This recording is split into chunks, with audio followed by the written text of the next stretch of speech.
Thank you very much for coming today. This is a very important topic. We're very happy to have our guest, brother محمد, الشناوى. Just a few things to go over. The Islamic Society of Bay Ridge, the youth halaqah. We have a youth halaqah that's been going on for a year now. Alhamdulillah, we have brother محمد, who is the youth coordinator of the masjid. He alhamdulillah, with him and with the masjid, al-Shabab, we work together to have a Friday halaqah every Friday, where we have a halaqah, we have games for kids. We recently bought a ping pong table, a futsal table. We have activities. So please, if you know any Shabab or you have any kids, please bring them. We have also assisted halaqahs on Saturday, run by other members of the masjid. On Sundays, for the youth halaqah, we started the basketball practices in the morning from I think 11 to 1. We meet in front of the masjid at 10 a.m. and we take me and brother Drami usually take the kids or the youth to go play basketball and learn how to play basketball in Ditmas Avenue. So alhamdulillah, we have all these events ongoing for us at the moment. So we just ask for your support by consistently coming to these halaqas and events, following our Facebook page, ISBR, where we put all of our events. For the halaqah. A few things to go over today. The topic today is atheism, and Brother Muhammad is going to be the one talking about it. If you have any questions, please don't raise your hand during the lecture. Any questions you have for the brother side, you text this number. Any questions you have are going to be texted to a certain number. Inshallah, we're going to give it to Brother Shinawi. Sisters as well have a number displayed under the TV screen. Text any questions you have to this number during the lecture. And inshallah, we're going to have a Q&A session after the lecture itself. Where Brother Shinawi is going to address all the questions you have. Jazakumullah khair, and enjoy the lecture. Assalamu alaikum, everybody. Bismillah, alhamdulillah, salatu wassalamu ala rasulillah wa alihi wa sahbihi ajma'in. We begin in the name of Allah, all praise and glory be to Allah. And may His finest peace and blessings be upon His Messenger Muhammad sallallahu alayhi wa sallam, His family, His companions, and all those who adhere to His guidance. And we ask Allah to permit us a life upon the guidance of our Prophet Muhammad sallallahu alayhi wa sallam, and a death upon that guidance, and a reunion with him and around him alayhi salatu wassalam. Allahumma ameen. Jazakallah khairan for inviting me, and Jazakallah khair Muhammad Zain. He sounds very nervous, but he's not. He actually probably parked my car like 5 blocks away and then sprinted here. So that's one important disclaimer. The second important disclaimer is that you guys have first dibs on this topic. I was actually just requested last week or 2 weeks ago to deliver this topic at ICNA. So if you're going to be at ICNA in 2 weeks, don't come to this session, because it's going to be the exact same topic unless you're trying to memorize it. That's a different story. Then I would disadvise you trying to memorize it. In any case, this topic needs to be addressed because it is a very timely one. The rise, the trend of atheism, of letting go of disinterested in religion altogether and not believing in God or not being sure about God's existence altogether. This is something that's very common nowadays and very widespread. So the first thing I want to discuss is, why is it trending? Why is it becoming so widespread? What makes it so appealing? What makes this choice so attractive? Why do people, in the Muslim space at least, in the Muslim spheres, choose atheism? You know, many have drawn out studies regarding this. Among them, the institute, the research institute I work for, the Institute for Islamic Research. They study the pathways to doubt, why people begin to doubt Islam, and in great brevity, in a nutshell, you could probably summarize the reasons for this into 2 major reasons. There are emotional reasons, and there are intellectual reasons. So there's emotional reasons why people leave Islam and choose atheism, agnosticism, whatever it may be, such as Like what? Just societal pressure. It's convenient for me to fit in, so I'm like inclined. I'm in love with fitting in. I'm drawn. I want to fit in. I want to be like everybody else. So that pushes you towards it from one angle. I want to be like everybody else. That's one of the many different emotional reasons why people may choose that path. The second is intellectual reasons, meaning you are under the impression that this is the smarter thing to do, right? This is like the scientific thing to do. If you're scientific, you're going to know that there's no scientific proof for God, and therefore I want to be scientific. I don't want to be that guy who's the only guy who goes against science, right? And because you haven't heard any other better argument than what I'm going to call for now, the scientific argument against God. Alright? So those two things come together, and that combo kind of knocks out a lot of Muslims from the fold of Islam. But I'll draw for you an example to get away from the big words for a second. Stories always stop me from being too wordy. So here's how it usually happens. Usually something like this. Usually the young man or the young woman that chooses atheism is this Muslim kid who is probably a first generation born to immigrant parents, meaning they are born in this country and their parents came from a different country, migrated to the United States or whichever other country we're talking about. So their parents came here looking for a better life for themselves and for their children, and there's so much opportunity here that they felt it was worth it to just put their head down and work hard. And so they got consumed with building for their family a better tomorrow. Yes, building the future for themselves and their kids, that they may have overlooked some of the dangers in the process that were affecting their family today. Right? And so their child was disadvantaged a great deal. They had the odds stacked against them because of their parents' values. So I'm going to be the oddball out. I can't date, I can't get that haircut, I can't get the brand new sneaker every single time, because their parents have a certain set of religious values, right? They believe this is inappropriate, or they believe money doesn't grow on trees. We came here working real hard, 3 jobs, we're not just going to, jump on a new pair of shoes and throw out the old pair of shoes, and so on and so forth, right? So the kid feels like he's out of place. He's not doing what everybody else is doing. And so he gets picked on, gets made fun of, he's looked at weird, he's not grouped into the cool groups. And so that only will increase that kid, whether it's a guy or a girl, right? It'll only increase that kid's desperation to fit in. They want it even more now, right? Like even longer and longer, they're trying to fit in and they're not able to fit in. So they become desperate. That's on the emotional side. And then on the intellectual side, this kid, think about how this kid gets educated. The average Muslim kid in our community, how do they get educated? They go through 12 years of secular education, right? Non-religious education. 40 hours a week, you're in public school. You're learning about evolution at every level, by the way. You just learn it on a more sophisticated, more advanced level each time you revisit biology. But you're learning it from the very beginning, right? And you're reading about the greatness of like European and American civilization, and the great writers and the great inventors and the great artists and the great discoverers, and Christopher Columbus and Van Gogh, and so you're just flooded with all of this, right?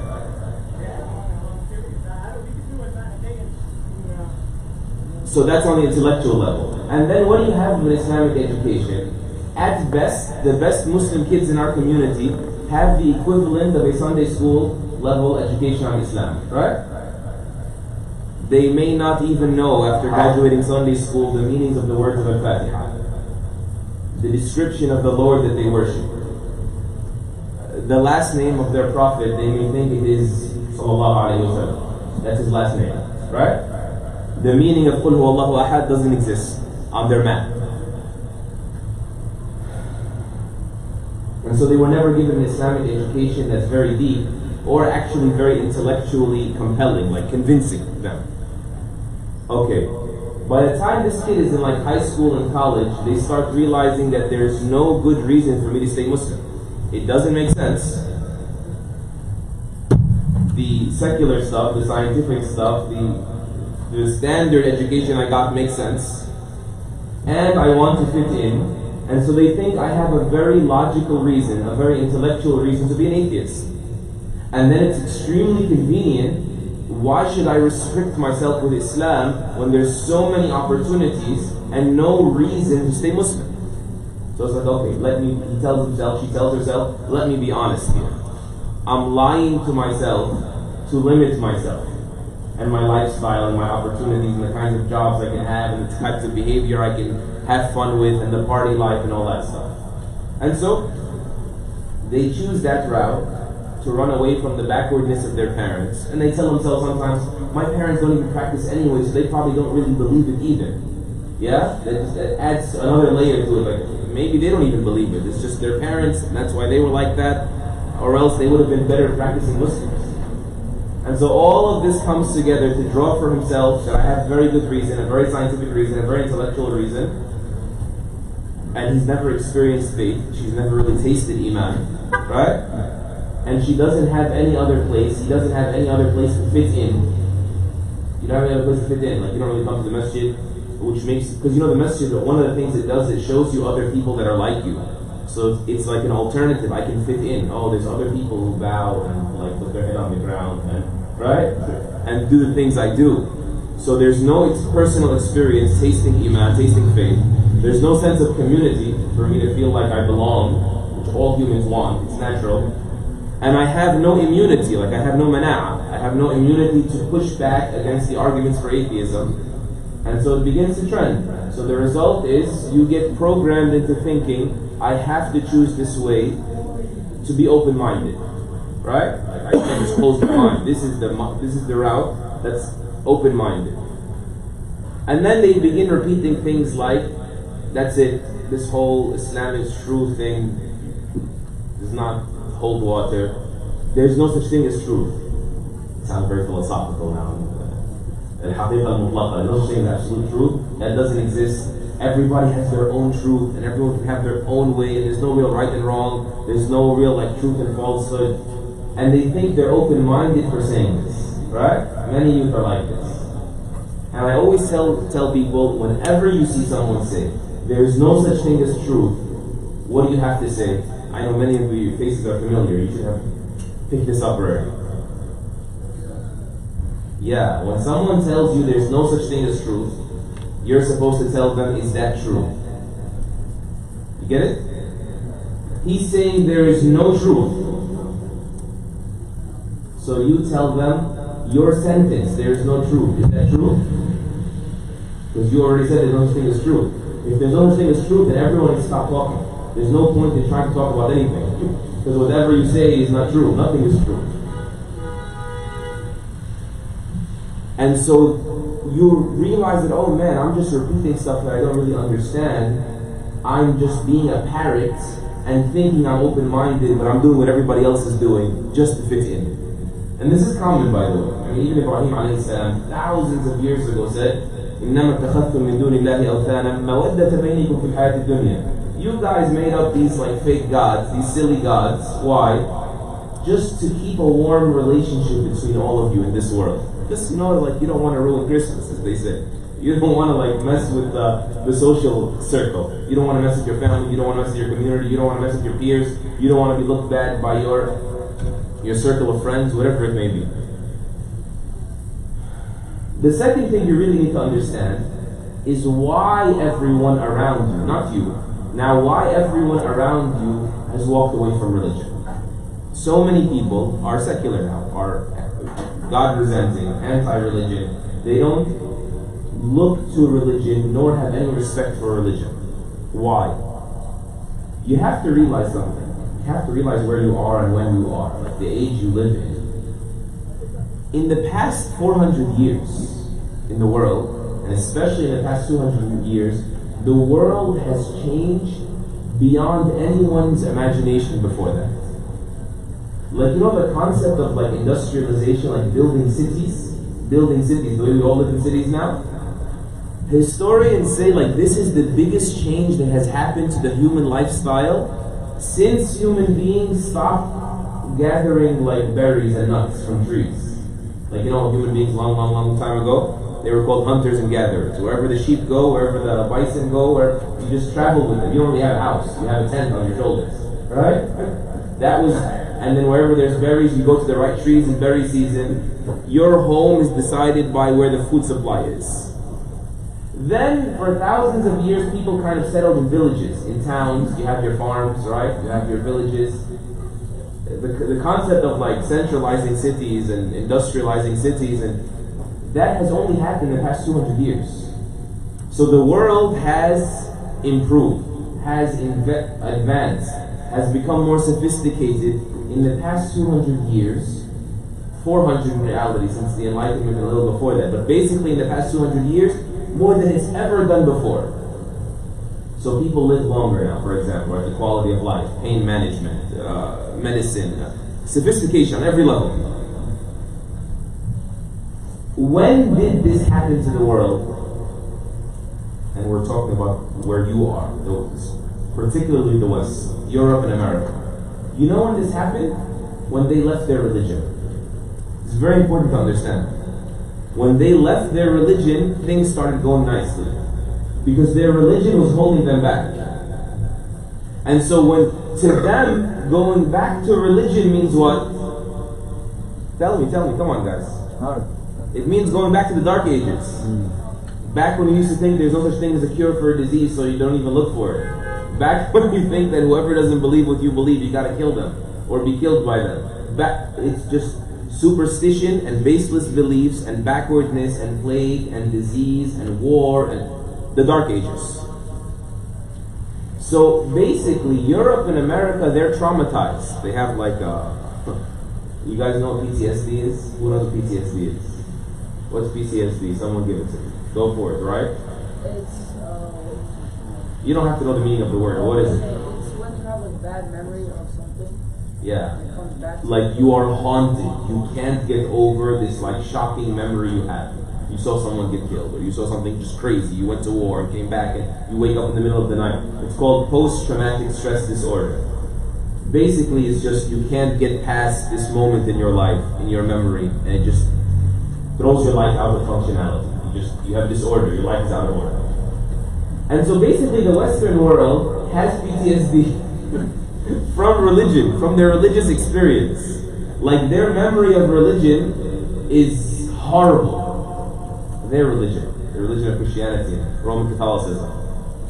And so they decided that the only way to move forward is not to throw out that religion, it's to throw out all religions. This is called the concept of throwing out the baby with the bathwater. You know, like how crazy is that? You wash a baby and there's dirty bathwater, right? You'd be out of your mind if you threw out the baby with the water, right? Because it's dirty, yeah. And so, this is what they did. They said, all religions are man-made. They're all a lie. They were all holding us back. They were all some crazy story that the governments used to keep us paying 70% taxes and to keep us silent and keeping, accepting to be oppressed by them. So we have to get rid of everything. And when someone tells you all religions are man-made, what do you say? Huh? Help. When someone says all religions are man-made, what are you supposed to say? Is that true? No, that's another one. There's no cookie cutter for this stuff. You can't just give the same answer on everything. Lies. When someone tells you religions have always been man-made, all religions are man-made, because you'll hear this a lot in school, by the way. You're say, excuse me, how many religions have you studied exactly? How many religions have you studied? He's probably talking about one religion, what we just finished explaining, and he's going to generalize that on all the religions. Right? And that's not fair at all. And that's how you can tell they have PTSD. You know when someone just like feels totally betrayed, totally traumatized, totally angry? Stay with me, guys. They usually use words like always and never. Like, you always do this, just because they're so upset. You never do that. And they're just angry. So these are people that a civilization that is collectively angry at religion. They're angry at religion. And so they basically threw all the religions out. But when someone tells you, tell them, hold up. how many religions have you studied to be able to say all of them are confirmed to be lies? What do you know about Islam?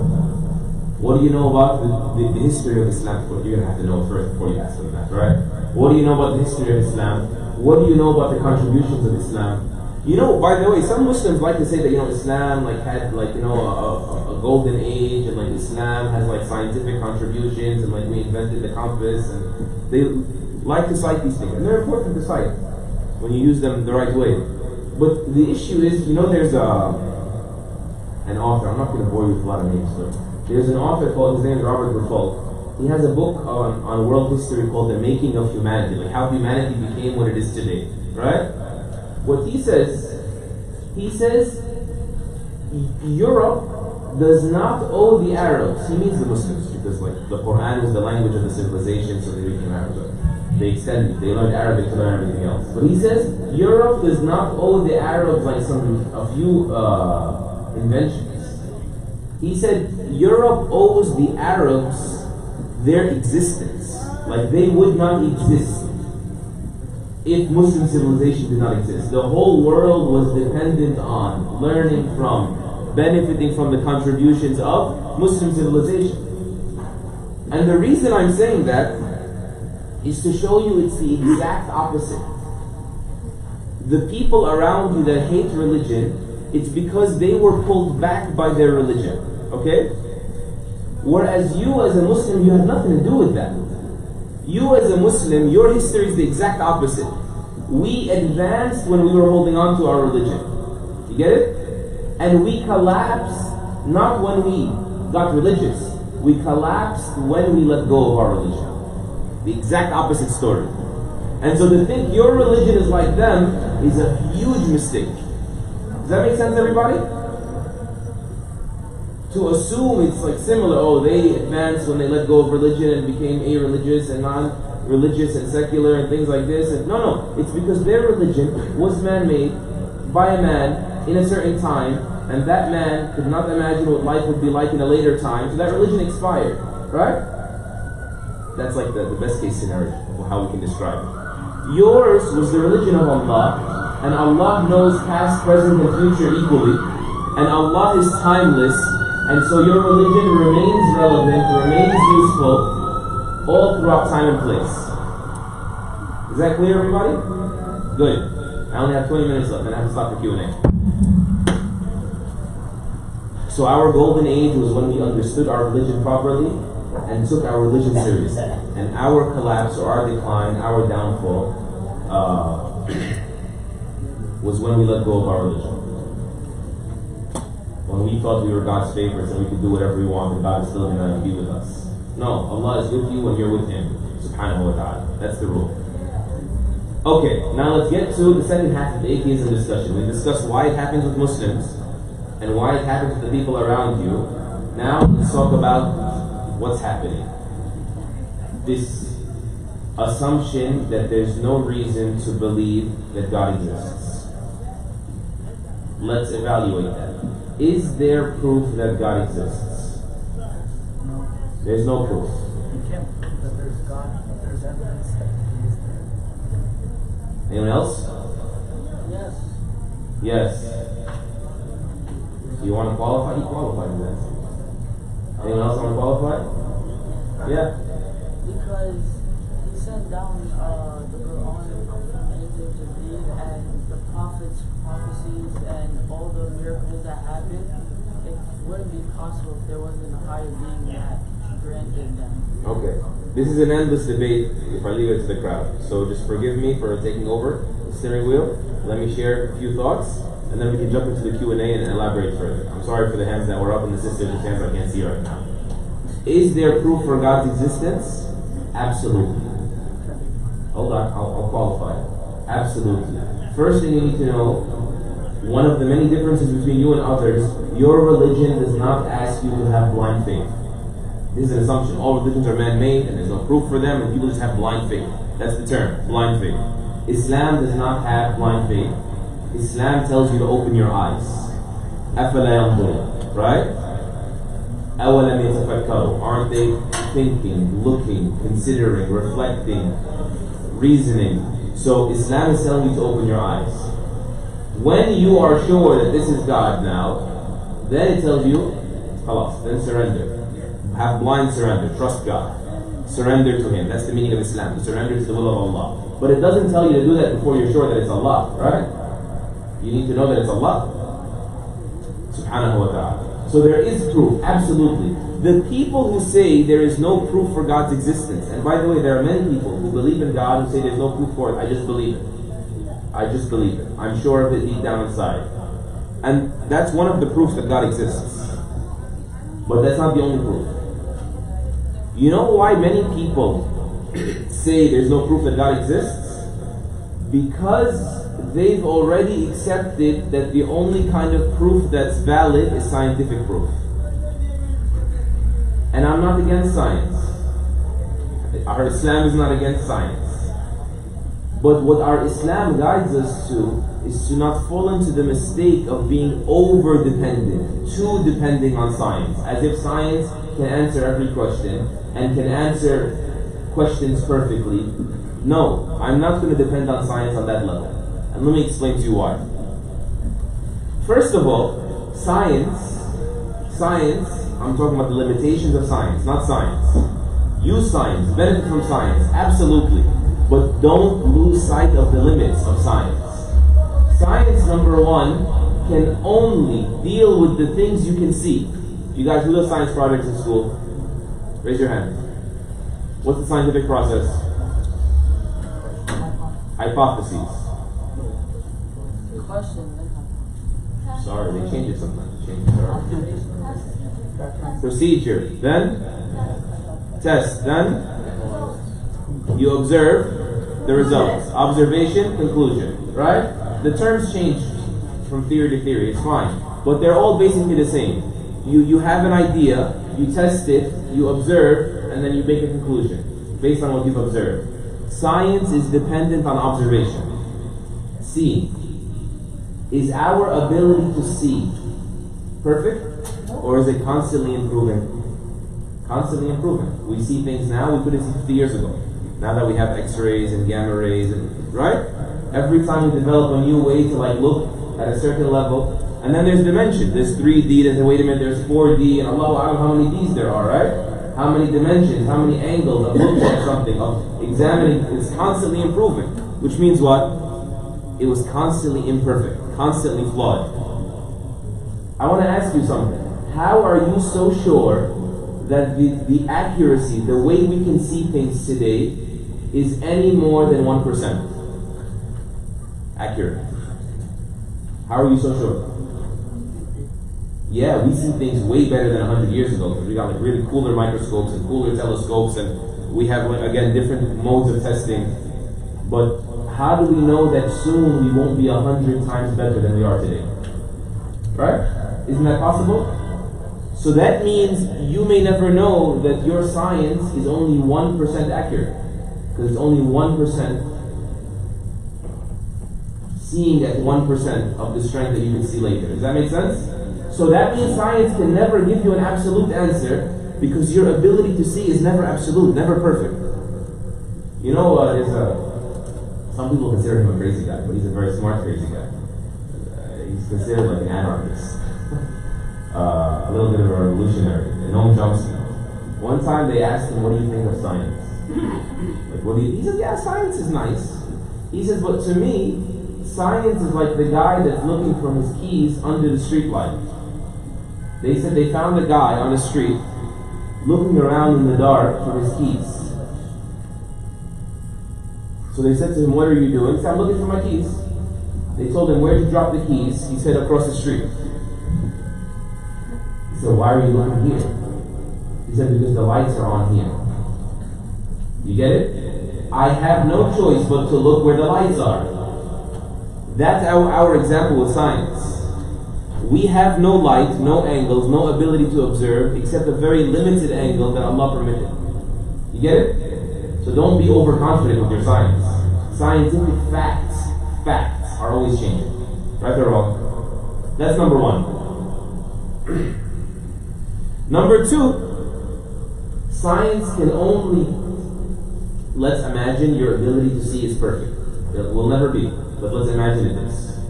Science can only judge the things that you can see, that can be seen, like things that you can see and touch, physical things, tangible things. Whatever can't be seen, science can't help us with. Can science tell us what love means? Can science tell us what justice is? Can science explain to you the purpose of life? No, absolutely not. Can science tell you what angels are like? Why not? Angels are unseen. That's their nature. They're metaphysical. They're not physical. They're ghaib. And so when someone tells you there's no scientific proof for God, you're supposed to say there's not supposed to be scientific proof for God, because Allah is ghaib. He's not part of the physical world to be able to test it with science. Science deals with the physical world. You know, when the Russians, they had their race with the Americans, so who's going to get to outer space first during the Cold War and stuff. I forget his name. The Russian astronaut, like when he went into outer space, they say that he got up here and says, guys, like I checked, it's official, I don't see any God up here. Well, who said like a few miles on top of Earth you're going to get to see God? God is not seeable in this life. Subhanahu wa ta'ala.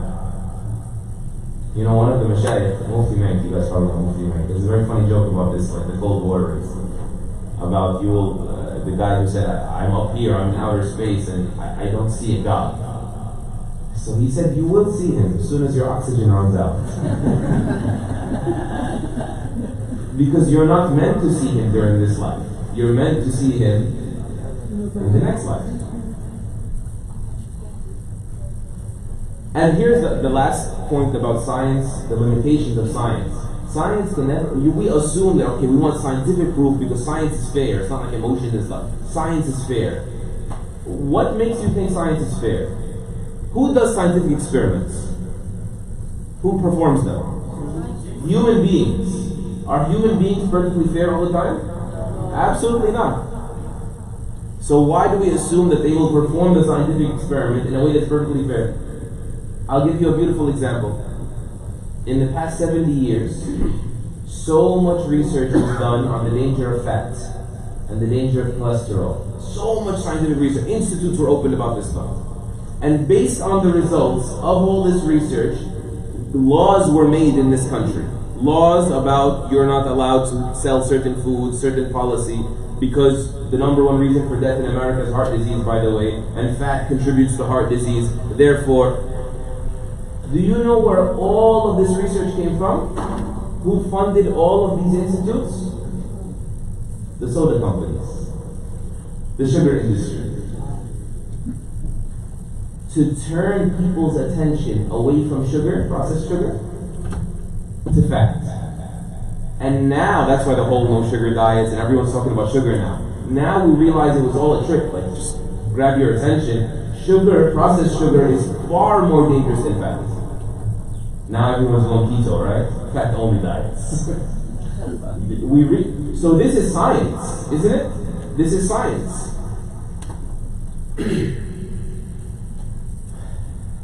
And there are many other examples of science being deliberately manipulated, not as fair as we think it is, because human beings at the end of the day, they have personal gains, money to make, points to prove, all that stuff. Right? Okay, good.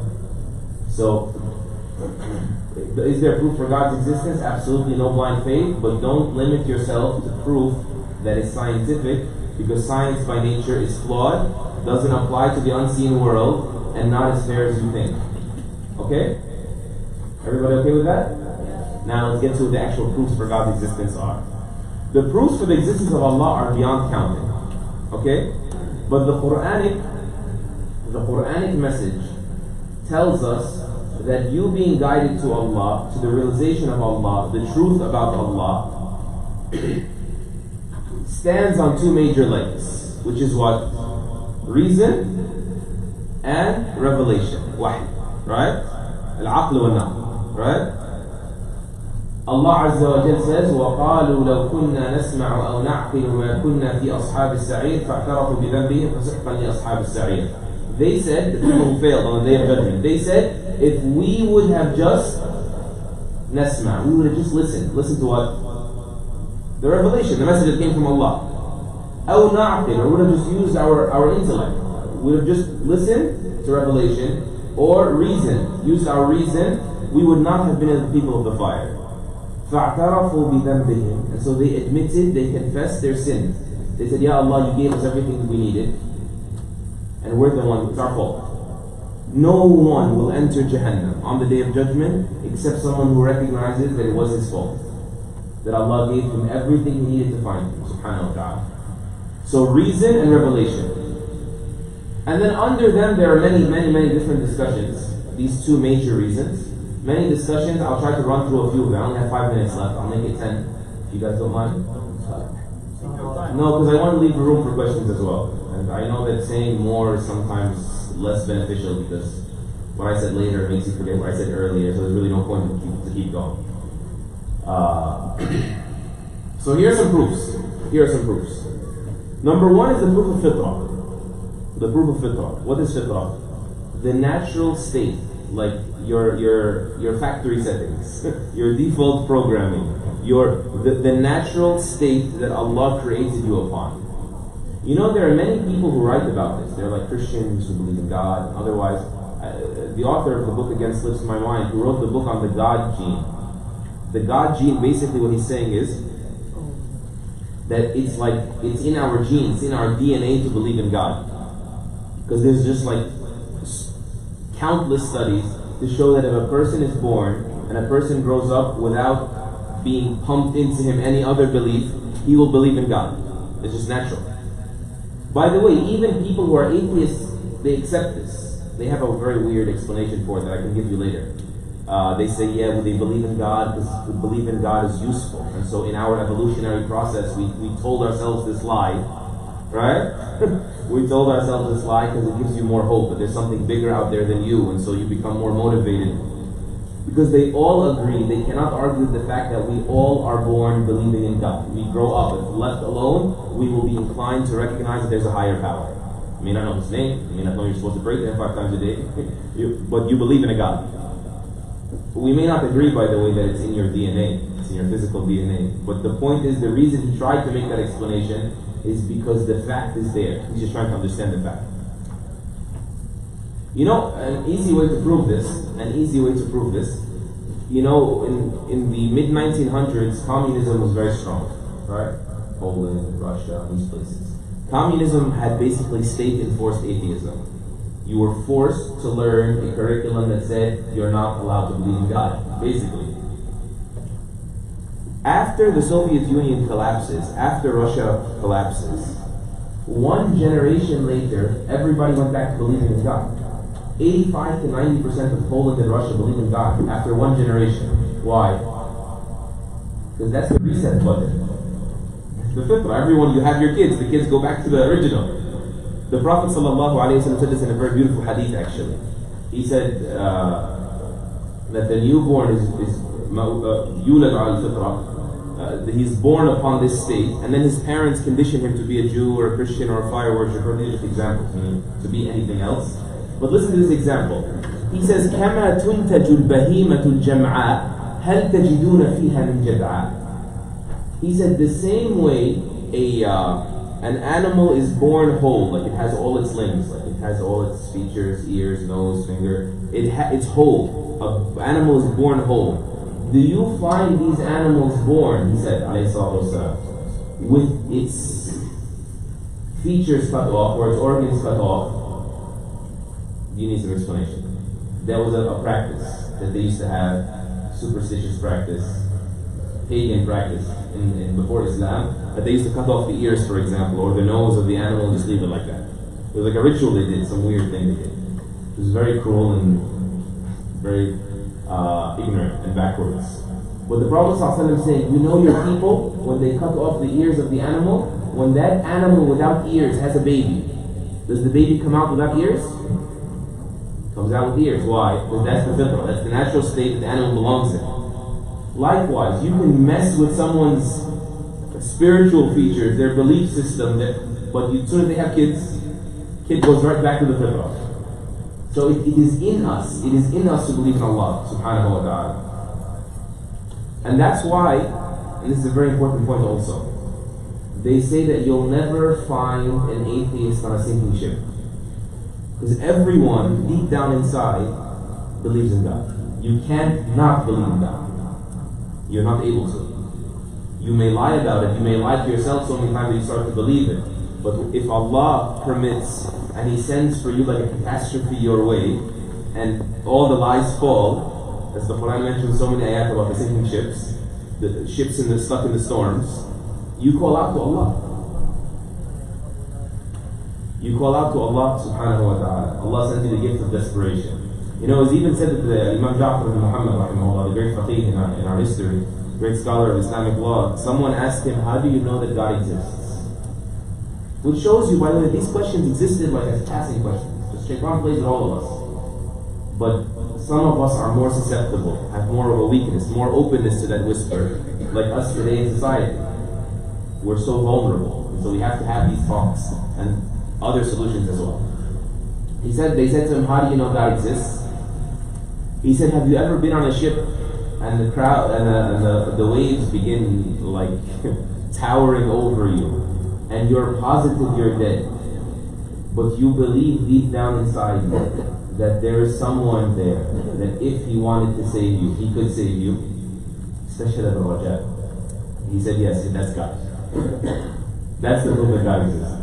The fact that you're incapable of forgetting that. And so this is one of the proofs, the fitrah. Also just the proof of logic. They call it the cosmological proof. I don't want to use big words, but this is the proof of causality, causes. Everything has a cause, right? Everything has a cause. God is the first cause of everything. And if you're in college, I don't mean that the way Aristotle meant it. It's a little bit different. But just leave it alone for a second. We do believe Allah is al-awwal. He is the first. And we believe He is al-qayyum. He's the one that sustained everything else. He is al-khaliq. He's the one that created everything else. Subhanahu wa ta'ala. Okay? Someone will come along and say, wait a minute, but like, if we follow that logic one more step, then who created God? Right? Everything had a cause. Then what caused God? Seems to make sense for a second. It does. We say, but there has to be, you tell them, logically, there would have to be an exception to this rule. Because if every single thing is waiting on something before it, without any exceptions, nothing would ever exist. You'd keep going backwards forever. They call it the infinite regression or infinite rewind. So it would have to start somewhere. A first without a beginning. Right? That is Allah subhanahu wa ta'ala. Al-Hayyul Qayyum. He's always living. Save it for a few minutes. Don't forget your question. Don't forget it. I got you, inshallah. And then He's Al-Qayyum. He's the one that كل شيء قائم به. Right? هو أقام كل شيء subhanahu wa ta'ala. And so that's just logical proof. Logical proof. And there's so many examples from Abu Hanifa rahimahullah, Shafi'i. They gave very beautiful examples about this, but I don't have time to mention those stories to you. I'm sorry. I should have included more stories than just all the complicated stuff, philosophical stuff. The third proof is what they call the proof of intelligent design. Basically the wisdom in Allah's creation. Why Allah tells us all the time to look around. Just look around. All this order you see around you, is it imaginable that it came out of randomness, came out of nothingness? Like one of my shuyukh, he said once, he said just people are just repeating things. Like if I told you that I took this, he says it's ink cup, right? You know, cup, you have ink in it, use the feather, right, the old style. He said, and I smashed it on the ground, and it wrote, what's your name? No, you. Stop stealing his spotlight. Yeah, you. Umar. Okay, that's easy. There's only 4 letters. So if I had ink and I threw it on the ground and I told you it wrote Umar, would you believe me? Are you crazy? Right?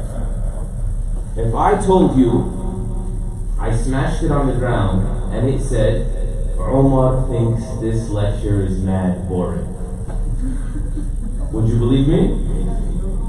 You'd be like, no, you crazy. Some of you would say cray, right? If I told you I smashed it on the ground and it wrote Umar's life story in a 300-page biography, would you believe me? No. What if I told you I smashed it on the ground and wrote all the encyclopedias of the world accurately? Would you believe me? The encyclopedias of the world coming about randomly from an explosion like that is not more complicated than the construction of a single grain of sand on this planet. This is basically the argument of intelligent design. Look at the intelligence around you. Can someone put that in the world unless they had it themselves? Right? So the hikmah in Allah's creation proves that He is there and He's al-Hakim and al-Qadir, the one who is capable and the one who is knowing the ins and outs of everything. And then there's just human experience. You experience things all the time, and there's no time to get too much into that. The things you've experienced personally, and even the fact, as our brother mentioned, we experienced the Prophet ﷺ. We experienced it. We have traces of him. He left us a Quran. His life story is uncontested. He existed. He was like that. He did accomplish that. He did say that. So our personal and the prophetic, the experiencing of the Prophet والسلام, and the revelation that he brought. The last thing I want to say, and I'll close with it, is that if you ever find yourself struggling, battling with these doubts, and you had to pick something to be extra safe, is it safer to believe in God? This is called Pascal's wager. Some people think it's silly, but it's actually very intelligent. Or is it safer to believe there's no God? I'm not saying you should be there. I'm saying temporarily, until you grow your faith. It is safer to believe in God. It is more logical, because the benefits of believing in God far outweigh the benefits of not believing in God. The people that are religious in this world have far less suicide rates, have far higher rates of being charitable. Like, you're going to make your life happier and more pleasant, and you're going to make this world a better place, statistically speaking, among so many other benefits. So temporarily, this is flimsy faith, I'm not supposed to be there, but temporarily, what's the rush if you have these doubts about, like, because sometimes you don't realize that your doubt, the problem is not in your deen, the problem is in you. You just don't understand. The question is stupid, the question is wrong, and so you're looking for an answer, but the question is wrong. You don't need an answer. I'll give you two quick examples and I'll close. One, people come and say, you're saying God is all powerful. There's so many examples of this, but here's one. God is so powerful. Can God create a circle with 4 corners? God can do anything. For some people that are vulnerable in their faith, oh my God, I have to do that.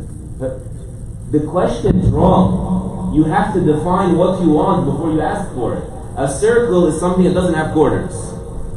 If it has corners, it's not a circle anymore. So you're undecided about your request. Your order on the menu is not clear. Pick what you want first, then we talk about it. You may not realize that the problem is in the question. And so you walk away from what is so much more beneficial to you, like the belief in Allah and His religion, for a problem that has nothing to do with Allah and His religion. The other one I said, I'll give you 2. Again, there are dozens. One person came and said, is God so powerful that He can create a rock that even He can't carry? Alhamdulillah, just think of it. You know, they either call it like intellectual gymnastics, acrobatics. Is God so powerful that He can create a rock that He can't carry? A rock so big He can't carry. Again, the problem is the question. Because God's power is infinite, right? God's power is endless. So if you want a rock that's bigger than endless, then that's not a rock. A rock is something. It has length, it has width, it has depth, it has a shape, it has a weight. That's what a rock is. Yes? Is God's... I don't want to get into more. They're just endless. And so if you subject your faith to every time someone thinks up of something, then you'll never be home. You'll never be stable. You'll never be decided. And so ignore those doubts and just feed your faith. And the answers to those doubts will come. Be certain of that. Don't be afraid to ask questions. Don't be afraid to learn your Islam. Reinforce yourself. May Allah subhanahu wa ta'ala protect my faith and yours, and allow us to die Muslim, because that's the most important thing. Jazakallahu khairan. We can open the floor to questions if management permits.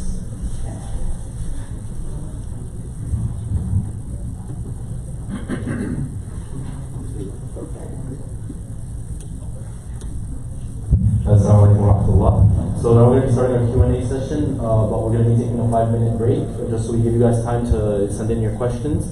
Please don't be scared of sending in any questions. We're not going to track down numbers and try to find who this is and who's asking these kind of questions. No, whatever controversial questions you have, any sort of questions, inshallah we're going to be trying to go through all the questions that you guys have. And please, again, for the sisters, if you're sending in a question, please put an S so we know that there's equality in sending in questions, and we can alternate between the sisters' questions and the brothers' the sisters' questions and the brothers' questions. And so because at the beginning when I was talking about the youth halaqah, I was a bit hesitant. So I'm sorry. Again, I'm going to be talking about the youth halaqah again. So we have events on Friday, not events. We have a halaqah on Friday on the second floor for the brothers, where we sit together, we have pizza, we discuss Islamic topics, and we have games, and we have video games, we have whatever you guys want, just as long as you come on Fridays, and please come consistently. On Saturdays we have halaqas for the sisters, who's run also by people from the masjid, Jazakumullah khair. On Sundays we have basketball practice. We started it for the brothers, and these events are going to keep on coming, inshallah, so stay consistent with us, and please just keep on coming to the masjid and send your children to the masjid. Also for parents, if you want to send a question in Arabic, that is absolutely no problem. We're going to translate the question, and I believe Brother Shinnawi has very eloquent Arabic, so he can answer the questions in Arabic, right? How do you receive the question? This number, so I have a number on the pillar here, a number back here. Also, there's a number on the sister side. Just send your questions to that number, and inshallah they will be answered. For now, we're going to take a 5-minute break.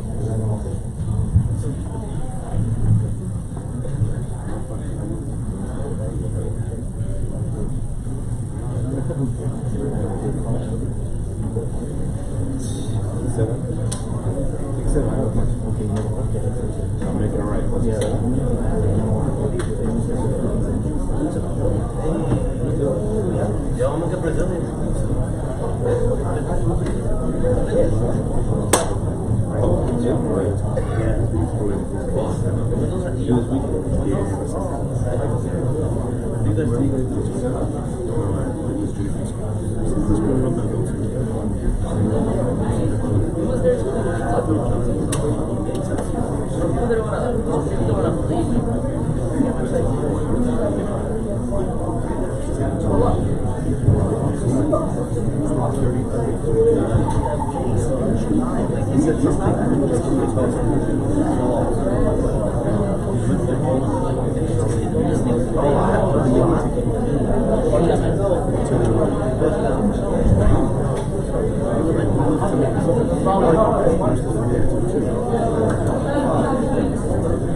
I'll explain it now.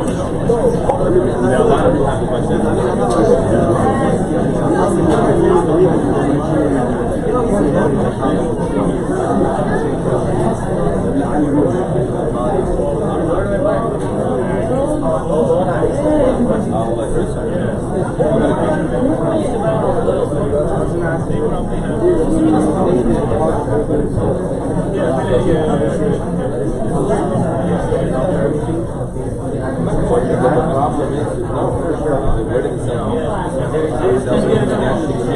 Where did the gases come from?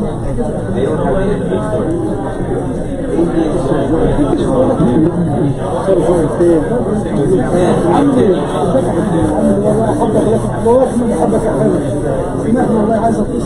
والله انا عايز اكمل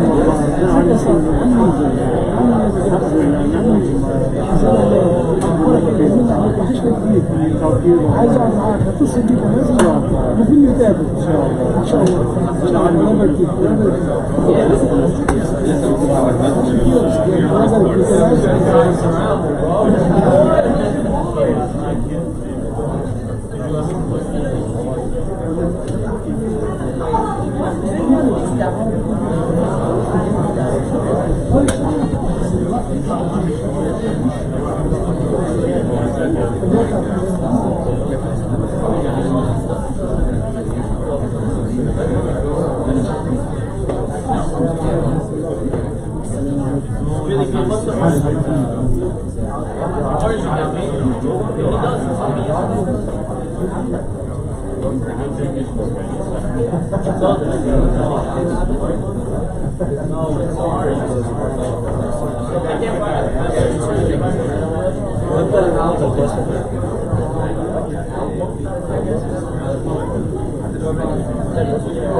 No, it's open, but like it's only open through that expressway.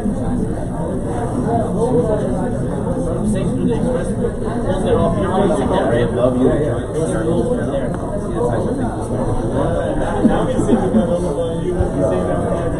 I linked set up to exchange information. Oh, there was like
It started?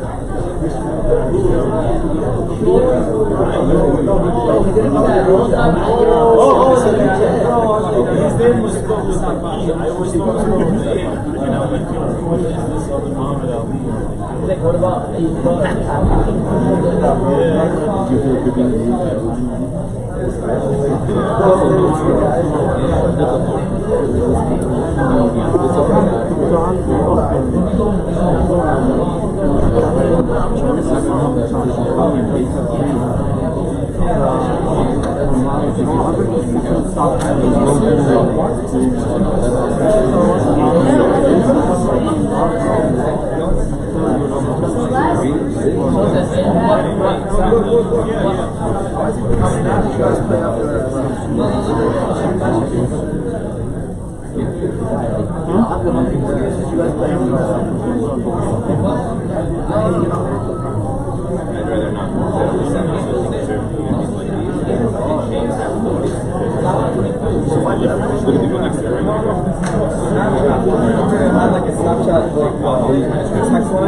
Assalamualaikum guys. There are tons of questions and some of you are probably interested in here and some of your parents are legally you want to be here.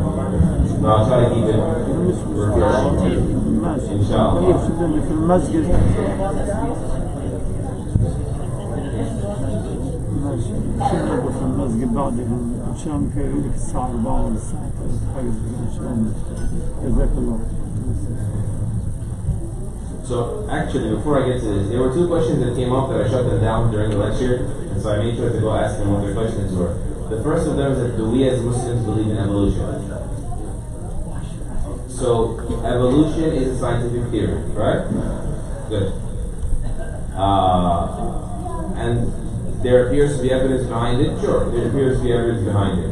Is that evidence strong, weak, flawed, perfect? Only thing we can say is not perfect, right? Could be flawed, right? We have revelation from Allah subhanahu wa ta'ala that says evolution absolutely didn't happen, right? Wrong. We have evidence from Allah, fact, that say evolution didn't happen in the way they're telling us in science class. Meaning involving human beings and we're involved in the evolutionary process, meaning we came from a... No, they don't say we came from monkeys. They say we came from a common ancestor with monkeys. Right? Basically, there was a more primitive form of creature. Monkeys went one way, we went another way.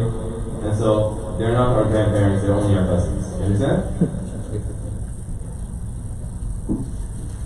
Anyway, so we have hard facts. Allah subhanahu wa ta'ala is the ultimate truth. What He says is absolutely true.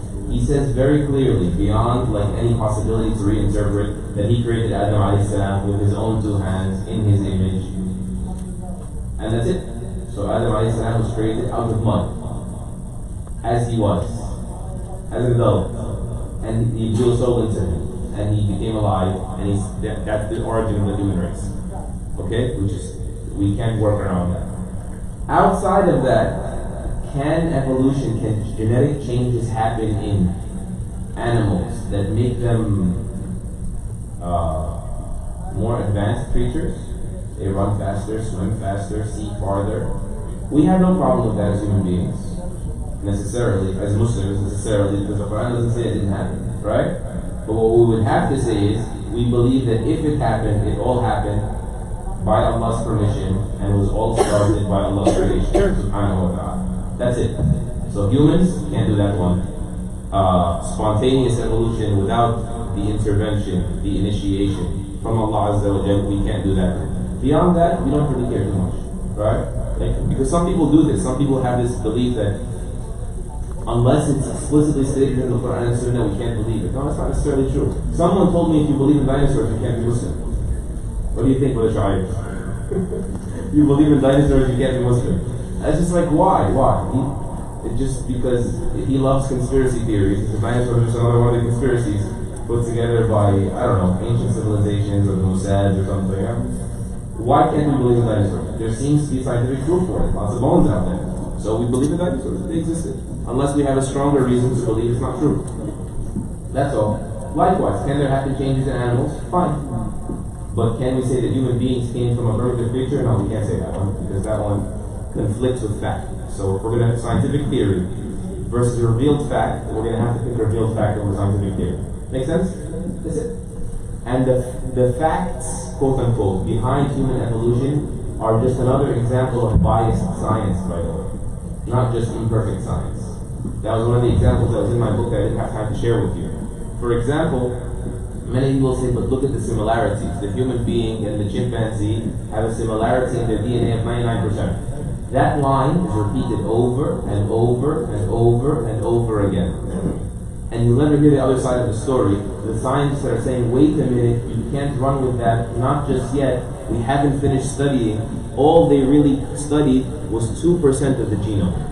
Meaning 2% of the genome matches with human beings 99%. You'll never hear that part of the story. Right? And I have references for you if you want them. And so it was convenient for the walking away from God and religion's narrative, that whole story. And that's why you hear it pumped into people so often. That was the first question. The other question was, what was the other question? Oh, right, it was about causality. اسمح لي يا شيخ تفضل سيدنا. هل يمكن الرد على أصحاب نظرية التطور بقوله تعالى ما أشهدتم خلق السماوات والأرض ولا خلق أنفسهم وما كنت متخذ المضلين عضدا. This is a good point. I mean, the idea, this is a very important verse in the discussion on the origins of the universe and human beings. You keep in mind that when people say Big Bang and not Big Bang and that humans and single-celled organism that advances to be humans later on, these people are not in agreement. It's not like the religious community versus scientific community. The atheists don't agree on how the universe started. They have conflicting theories. They're not sure, and they can't be sure because they weren't there. And that's what Allah Azza wa Jalla said. مَا أَشْهَدْتُهُمْ خَلْقَ السَّمَاوَاتِ وَالْأَرْضِ. I did not allow them to witness. I didn't permit for you guys to be around. I chose that you guys come later. You didn't witness that one. I did not allow them to witness the creation of the heavens and the earth. So that's always something to cite. Is it also because the youth with secular educations think they're smarter and know better than their parents because their parents barely had an education? Certainly. So here's the thing. Some people think atheism is spreading because science is advancing. And I already spoke about the problem with that. Science has nothing to do with, no matter how advanced it gets, the unseen world. Right? It's beyond the realm of science, the definition of science, the scope of science. And so atheism is not spreading because science is becoming more advanced. The real reason atheism is spreading is because science has allowed our lives to become more comfortable, right? More luxurious. And it's human nature that the more comfortable you get, the more ungrateful you become, and the more dependent on your comforts you become. And so you're in denial now that God exists. It's just normal, right? And you're more dependent because you don't want to let go on any opportunity in front of you. And so how do you get away from the guilt of doing things that are not exactly right to get the extra dollar, to get the extra thrill? Doing away with religion is very convenient for that as well. And so atheism is a product of the modern world and the luxuries of the modern world far more than it is a product of an intellectual conclusion or a scientific conclusion as much as people think. It's presumed intellectual. Like I said, it's an intellectual, pseudo-intellectual they call it, like a assumed intellectual position that's very convenient to keep going the direction I want to go emotionally, and so you do it. Yes, sir. I have a question. So, you know there's a verse in Surah 13. It's like God created us in the perfect form. Well, doesn't that go against evolution?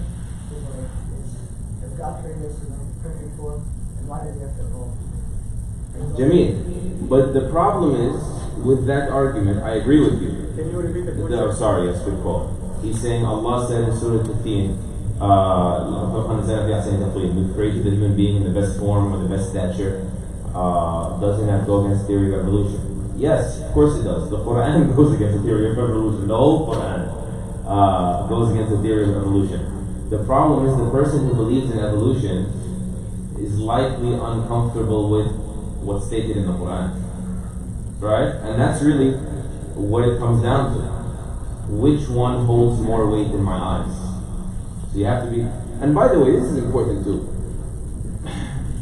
When you speak to atheists, I know a lot... Humans love arguing. It's like the same way humans love crossing people over in basketball and like tapping people out in arm wrestling. Just, you want to get over it. It's like really gratifying. Don't busy yourself with trying to convince an atheist. This is for you first. Because you may have convinced him and he's not going to admit it. Or you may be trying to convince him but he does not want to be convinced. Remember I said it could be an emotional issue.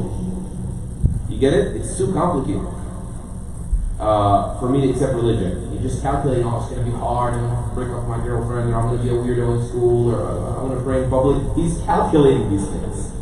And so, if you don't want to believe, you meeting the Prophet of God, والسلام, and seeing him split the moon in front of you is not going to be enough. Right? So just keep that in mind. Allah Azza wa Jalla says, in Surah Al-Qiyamah, بل الإنسان على نفسه بصيرة ولو ألقى معاذيره. The human being knows best about himself. He has insight about himself, even if he sends forth excuses. And by the way, the more you argue with them, the more unwilling they will be to accept. That's why debating is almost never encouraged in Islam, because you want people to be saved. You want people to accept. So instead of you attacking and trying to deconstruct their worldview, present to them the much nicer alternative, which is yours. And then they may walk away from their worldview. Non-Muslims, many times when you try to explain to them the 5 pillars of Islam, they say, my God, 5 times 5 times. You guys are crazy. That's what they say.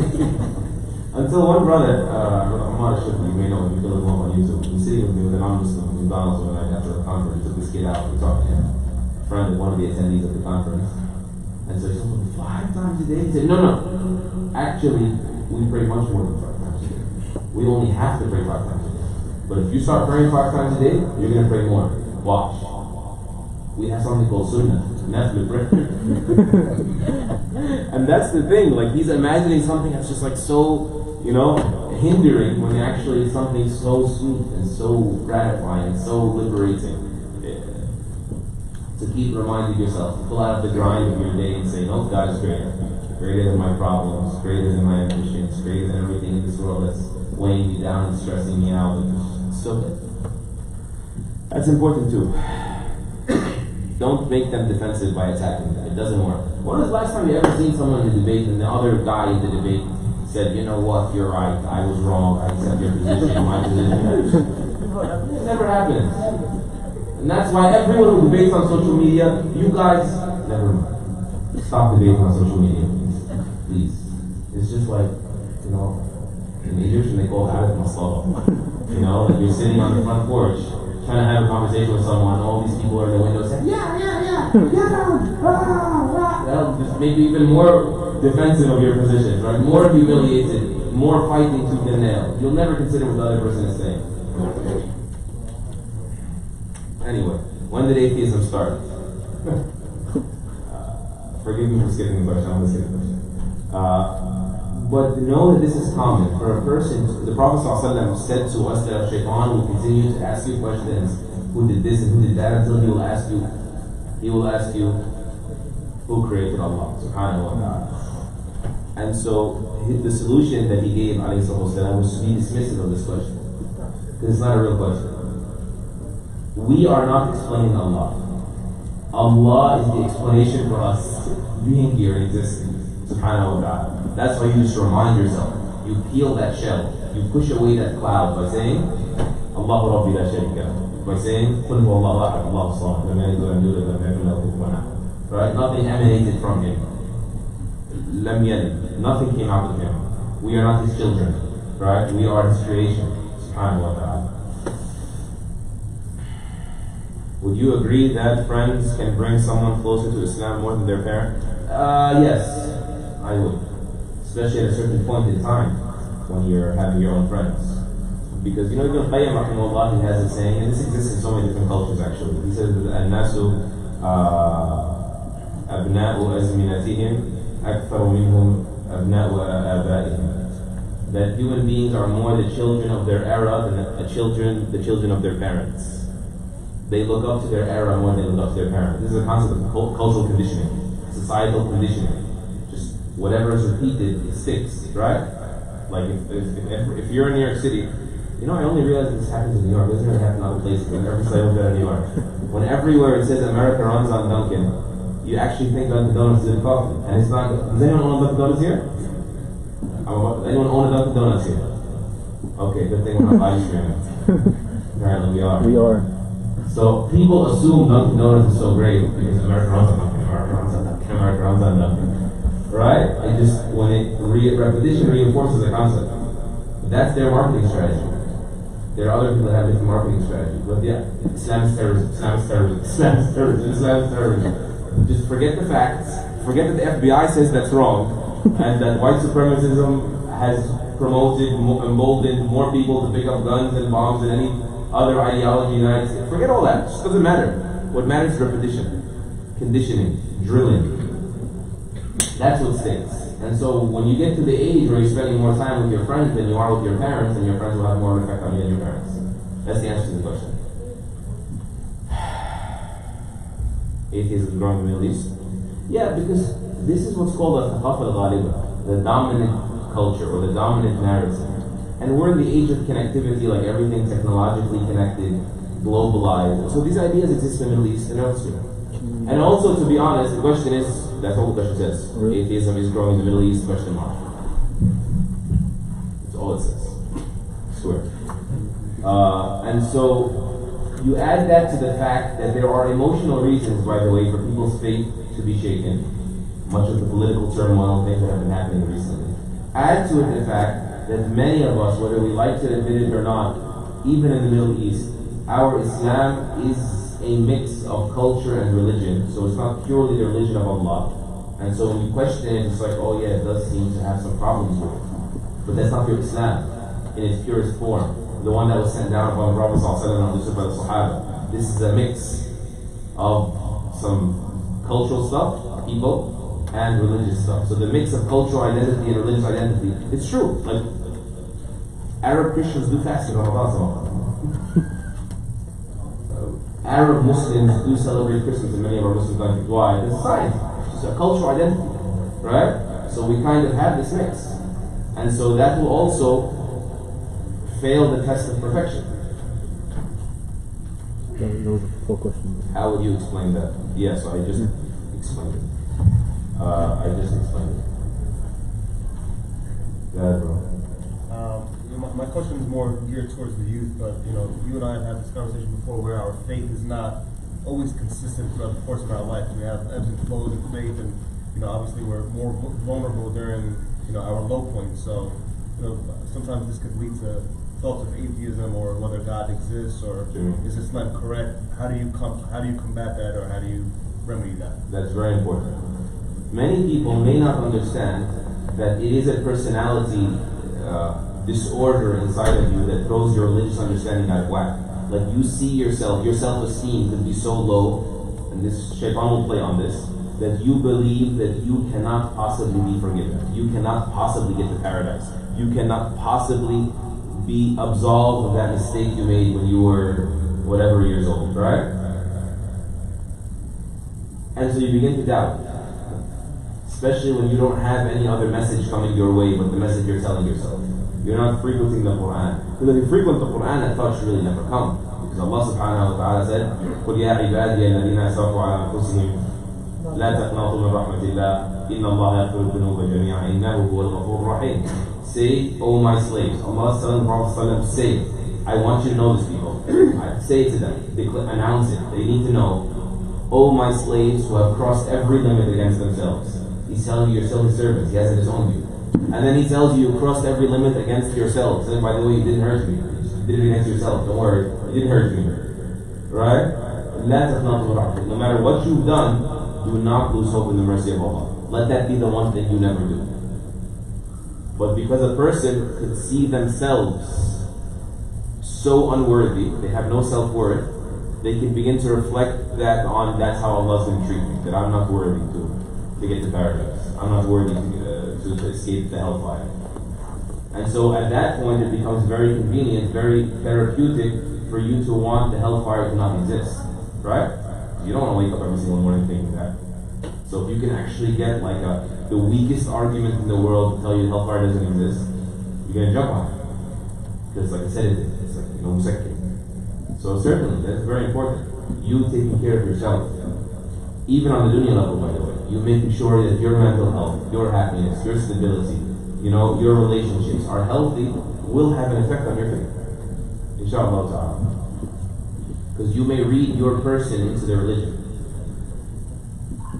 Go for it. I noticed on YouTube there's some ex-Muslims who became atheists and they put up videos and they say, since I am apostate, according to Islam, I should be killed. That's their main narrative of why it's so wrong. And if it's the truth, why if I decide to leave it, I should be killed? Right. Understood. That's an extremely long answer. Do you like reading? Yeah. Okay, good.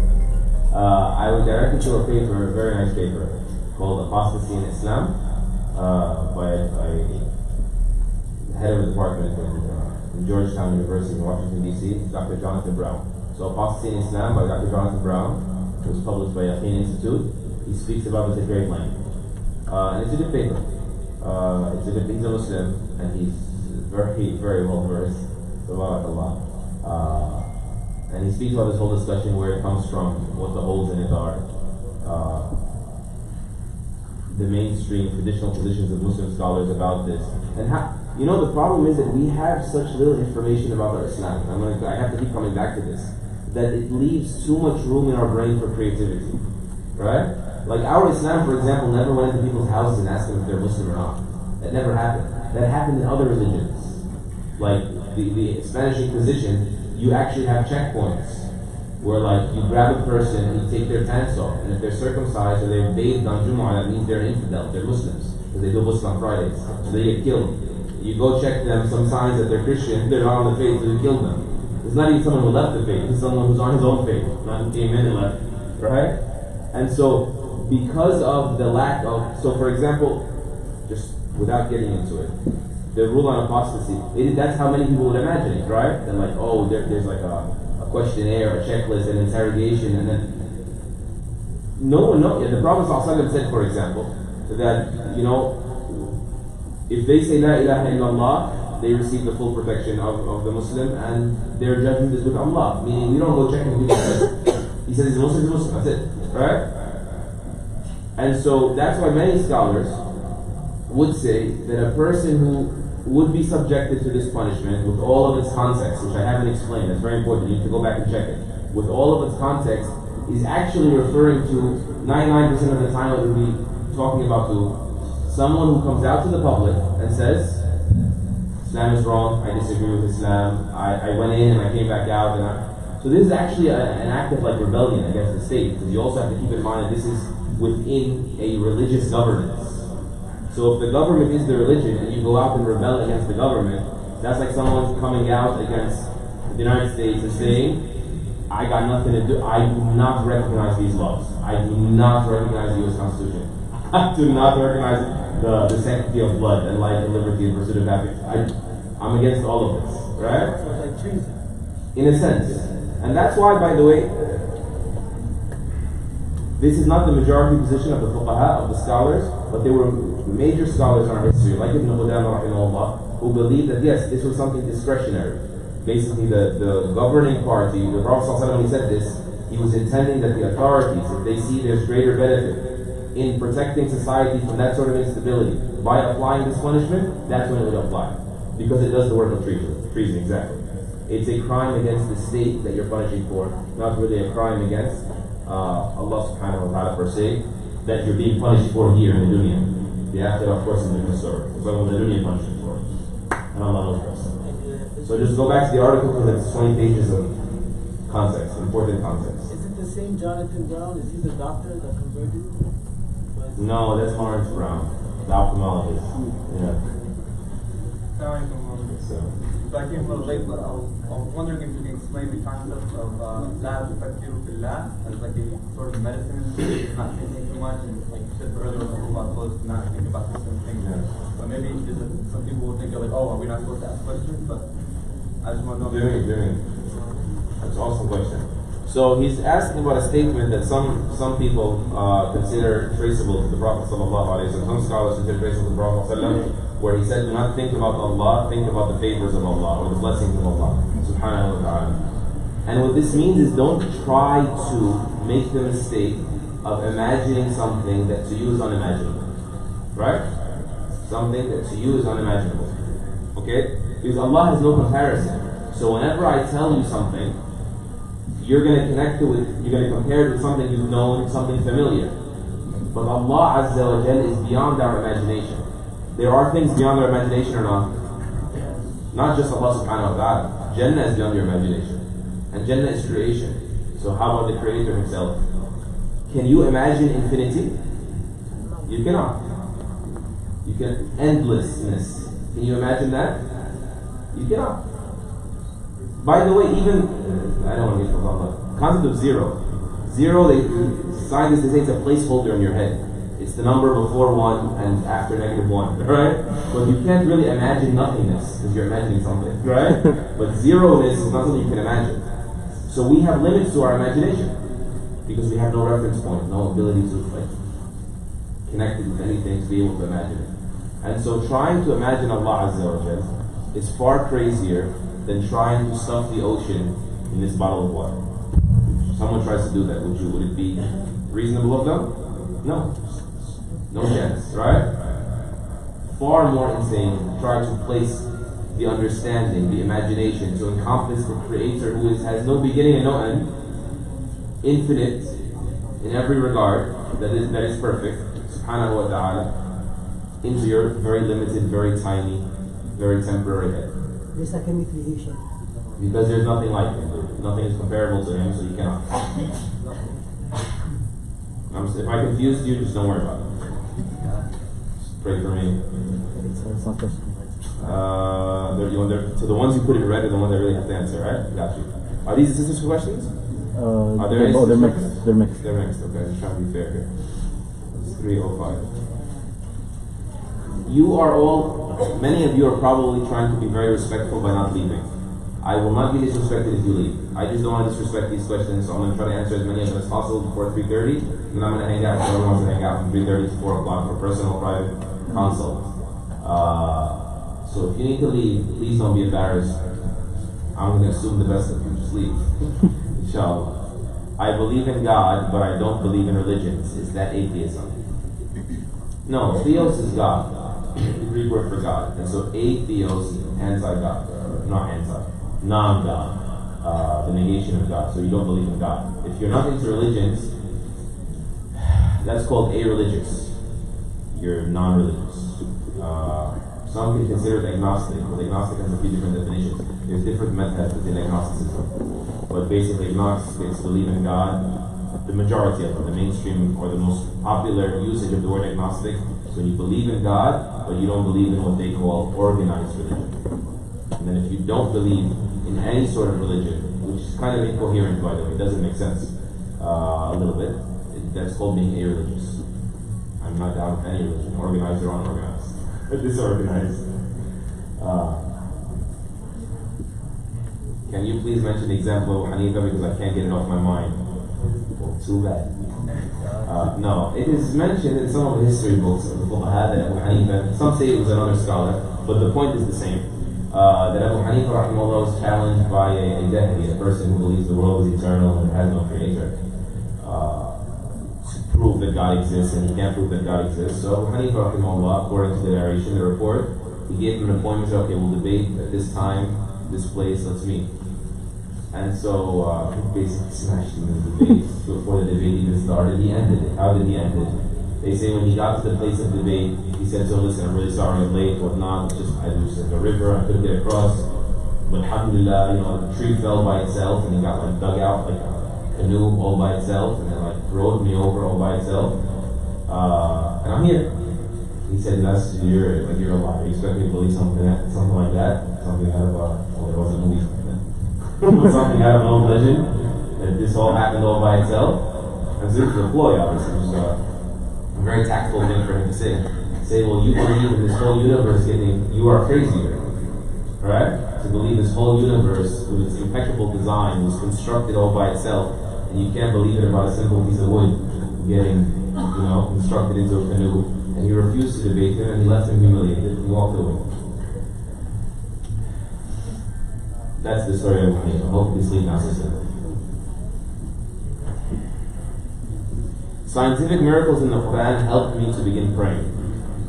What should my stance be on these miracles that were revealed to the Prophet and have been proven true recently? So here's the problem. Back to the limitation of science. What if that fact in the Quran, I'm just using your language, that was proved by science gets unproved? Like science changes now and says that fact we believe is wrong. Are we going to say that that fact in the Quran is also wrong? No. So we just have to be very, very careful. Yes, we accept, we agree that Allah Azza wa Jal, who created this universe, knows best what He created. But the very concept of science proves Quran is faulty, because science is theory and Quran is fact. So you're using the weaker to prove the stronger. If something is an undeniable, fact in science, and more importantly, the Quran is explicit in stating it, because some people, because science is trending, so they'll kind of bend the meaning of the ayah. The ayah is not even saying that, just try to prove their point and win the argument and get a few shares or whatever it is, right? You gotta be very careful. The reason why you do that is because you've already given into the fact that science is the greatest authority, the greatest validator of facts. That's already, you've already lost. And so what we're saying is if something is clearly stated in the Quran, nas, meaning expressly stated, cannot have two interpretations, then in that case we can say we are confident the science about it will not change. Right? Then in that case you can proceed with caution.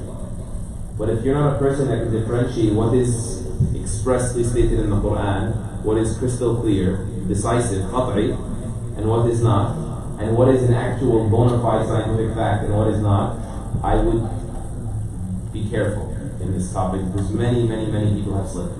You know? I gave you one small example. It was quite unfortunate. One scholar, personality in the Muslim world said that the Quran said there's 11 planets. Because Yusuf alayhi salam said, I saw 11 kawkab, heavenly bodies floating. And the sun and the moon all prostrating to me. So this is proof there's 11 planets. Right? And this is a bit of a stretch, because this was a dream. It could have been symbolic. And the rest of the surah does prove that it was symbolic. Because he said, this is what my dream meant. Right? That my brothers, mom, are going to be prostrating to me. And so basically when they found a few more planets in this universe, he said, see, the Quran already said that fact. When there was 11 planets. You guys know how many planets we have now? 8.5. Yeah, we have 8 now. Yeah, the new number is 8. Because look, it was 8, it was 9. You all grew up, most of us grew up on 9. Then number 10 and 11 were found. Then I think 12 and 13 are just 12. And they said, wait a minute, this is like, these are not really planets, these are like the big rocks. And so like we have to have eligibility requirements for planets. And so eligibility requirements for planets is going to mean they have to be at least this size and at least this close. And so the poor guy, Pluto, he got kicked out. He got thrown off the club. Now we only have 8. So what do you do now? Is the Quran wrong when it said 11? Or we got to put Pluto back in the club with the other 2? Because if we put the other 2, there's 2 more. And so this is a stretch, and it makes you look like your argument has nothing but this. Look like that you're fishing for in the dark. You're just taking a shot in the dark. You got nothing better than this, and you're desperate to prove your Islam is right when you pull something like that out. And there are far greater proofs for the Quran being the word of Allah subhanahu wa ta'ala than the scientific stuff. Just if the Quran says something about science, doesn't that make it a fact as opposed to a theory? So, for example, the Quran explains how an embryo develops, and how an embryo develops. Doesn't it become fact and it becomes irrefutable? It does, but not every assertion about the Quran regarding how the embryo develops is equal. Right? When Allah says that He created this stage, then that stage, and then there was skin, that's fairly clear. Right? But when Allah Azza wa Jalla says, ثُمَّ أَنْشَأْنَاهُ خَلْقًا آخَرَ, and then we developed it or produced out of it a new creation, what does that mean exactly? Does that mean the soul is getting blown? Most of the early scholars said that, but some of them said, no, that's not exactly what it means. And does that mean it happened immediately when the flesh got put on?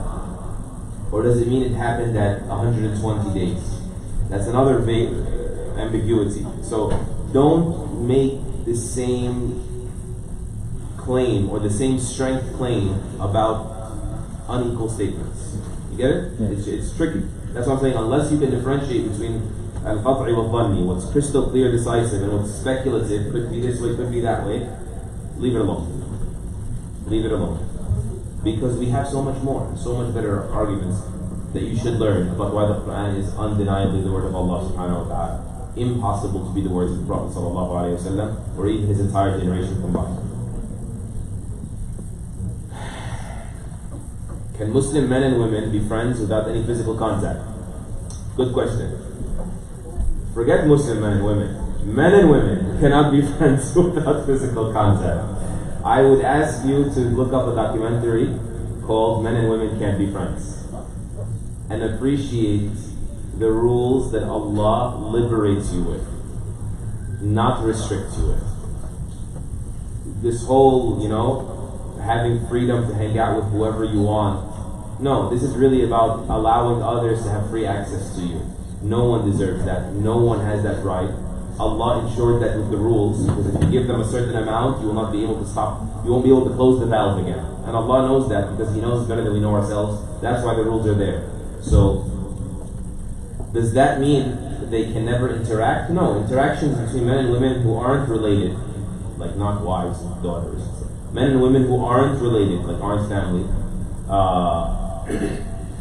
is allowed in Islam for a need, whenever there's a need, whenever there's no fear of temptation.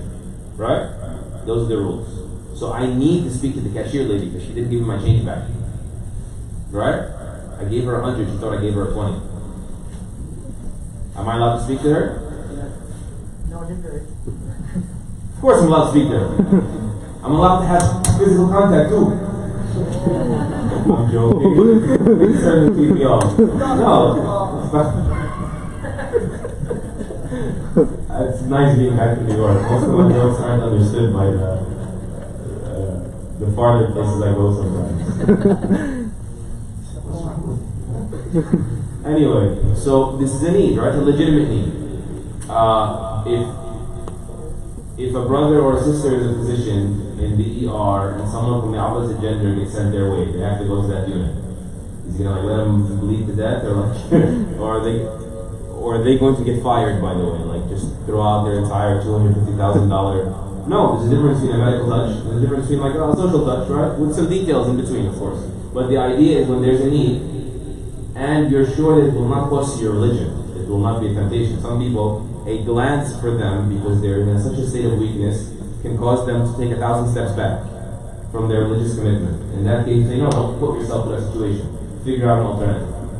But in general, when there's a need, and when the safeguards are there to protect you from temptation, there's no fear of temptation, inshallah, then you're allowed to.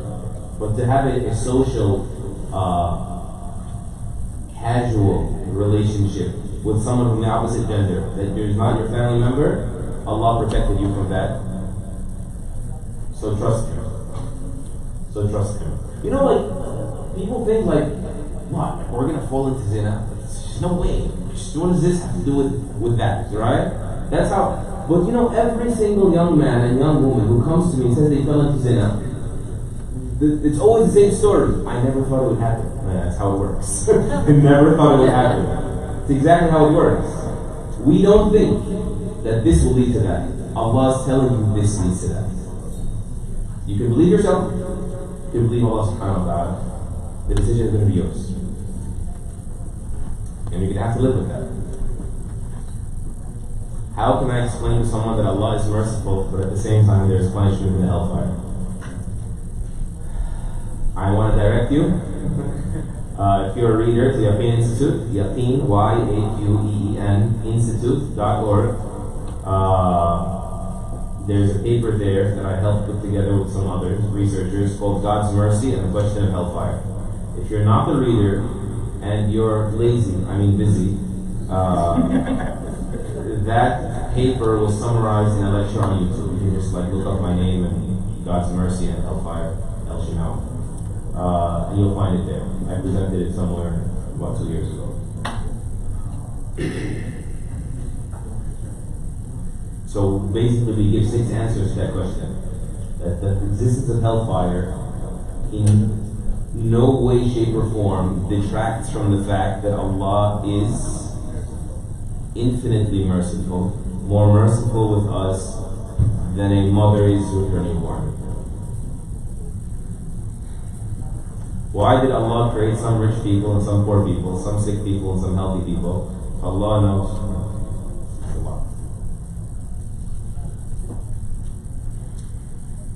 So, why does Allah create people with advantages and others with disadvantages? That seems a little bit unfair, I agree, if this world was the end. The fact that the hereafter is not in the equation makes it unfair. But for anyone that believes in the hereafter and that this world is an examination room and but a passageway, a moment leading up to our real life, the hereafter, and that when getting there, here will feel like a dream, a shadow life, a moment, then it makes perfect sense. That Allah tests us, and of the ways He tests us, He tests some for gratitude and some for patience. He tests us with taking care of one another. He tests us with being humble when we're advantaged, and being content when we're disadvantaged. All of that. نحن قسمنا بينهم معيشتهم في الحياة الدنيا ورفعنا بعضهم فوق بعض درجات ليتخذ بعضهم بعضا سخريا ورحمة ربك خير مما يجمعون. So the translation of the first ayah, we divided between them their livelihoods in this life, and we raised some of them levels over others, so that they make use of one another. The other recitation of this ayah, the other qira'ah, is that sikhriya, so that some of them may fall into the mistake of, test them, whether they're going to fall into the mistake of mocking one another, being arrogant, right? وَرَحْمَةُ رَبِّكَ خَيْرٌ مِمَّا يَجْمَعُونَ, and your Lord's mercy is better than all they can collect. Like, what's the big deal? Like, who cares who's riding in first class and who's in the back of the airplane? It's just the airplane, right? Does it really matter? Like, we're all going to a country for 30 years. Does it matter who's riding where on the 6-hour flight? Or does it matter who's getting into what limo when we get off and going to what island? Who's going to the party? Who's going to the boring business meeting? That's what really matters, right? And so imagine, like, you live this life 70 years. I always try to give this example that's just imaginable. And then you're in the hereafter for 70 million years. The hereafter is not 70 million years. The hereafter is endless, right? So what is 70 compared to 70 million? It's nothing. It's literally nothing. It's mathematically nothing. If you do divide it by infinity. 70 divided by infinity is zero. It's effectively zero, as they say. That's it. I have, 8 more minutes public service. How?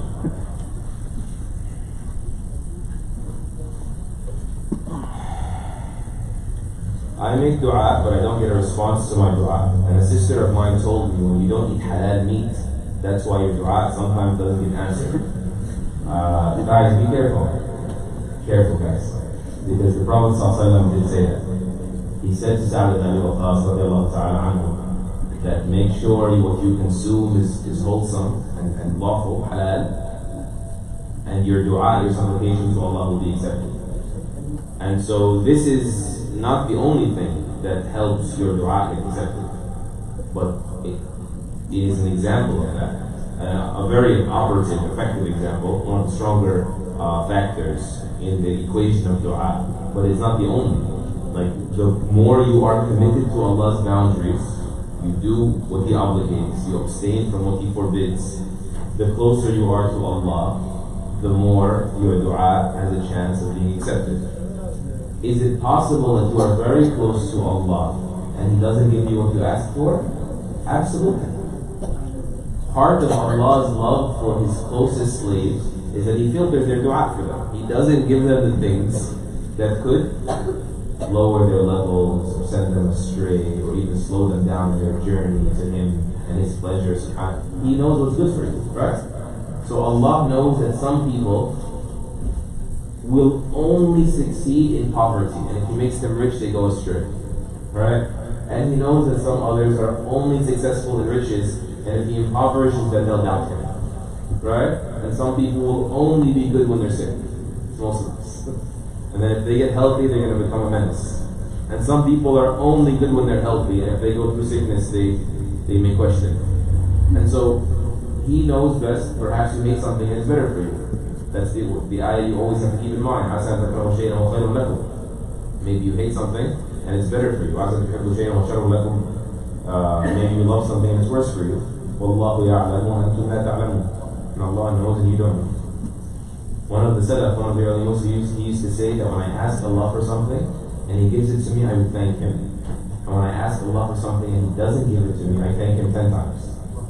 He said, because the first one is my choice for me, whereas the second one is Allah's choice for me. right? So you prefer Allah's choice for you over your choice for yourself. That sounds pretty, but it's only really going to work when you put in the effort to get close to Allah. Taste the sweetness of being near to Him. Know what it's like to trust Him. Have good reason to trust Him, subhanahu wa ta'ala. These are sister's questions.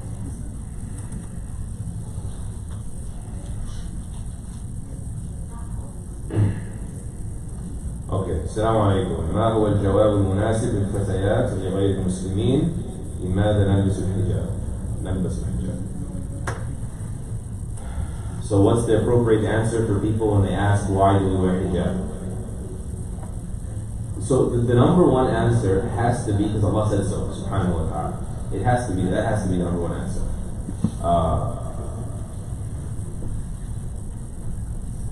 Because if you try to rationalize first, people's rationale is different. Remember I told you someone can ask you a wrong question and throw you out of whack, right? I'll give you one example. I once said in a lecture, I am pretty sure I said Allah first, but then I said enough the rationale is that it deflects unwanted attention, unwanted sexual advances when a woman is dressed in that way, in an uninviting way, right? Doesn't mean she has to be in rags and smell bad and look bad, but she's just not dressed provocatively, right? Not dressed in a way that is, we all understand this is inviting, this is requesting attention, whether we admit it or not. So I said that of the reasons is that it deflects unwanted attention. The lady got up at the end of the lecture, she's in Brooklyn College, I was in undergrad. She said, I disagree with that logic. She said, I would argue that a woman gets more attention when she's wearing hijab in a society that the majority of people don't wear hijab. She's right. Isn't she? Sort of. It's a different kind of attention. She's not looked at with lust. She's looked at with curiosity, with if you're a racist, then with contempt. But she's not looked at sexually, right? But at the end of the day, if I don't make that distinction, it's like, oh, it's true, she does get turned more heads, right? And so you don't want to start with the rationale, because the rationale could trip you up or could trip them up. They may not be convinced, or they could come back with something, that causes you to question yourself. So it doesn't hinge on the logic. Just like pork, like why don't we eat pork? Allah says, right? Yes, we know now the number one reason is heart disease. I mentioned in the lecture, and like pork is a big contributor to heart disease. But someone says, okay, now we have a pill that offsets that effect. Pork is halal now. So, maybe there's other wisdoms. So it's not the wisdom per se, it's that Allah the Most High said, for wisdoms that only He fully knows. Right? So Allah said so. This is an act of devotion that I devote myself to God by abiding by His guidance. And so part of God's guidance that I dress this way, then you could be a little bit savvy, creative, modestly, the way you see Mary in the statues. You can, but say, this is an identity factor for me. My identity is I'm a servant of God. Right? I take my instructions from God, and I wouldn't want it any other way. Right? You can add to the fact, because the Quran does say, this is not just like you reflecting. The Quran says, this will make it less likely that they will be harassed. And so you can add that logic, but let it first be, because Allah called us out and invited us, so this is the appropriate dress for a believer. Yeah, that's the best answer. And there are many other answers after it, but let's start there.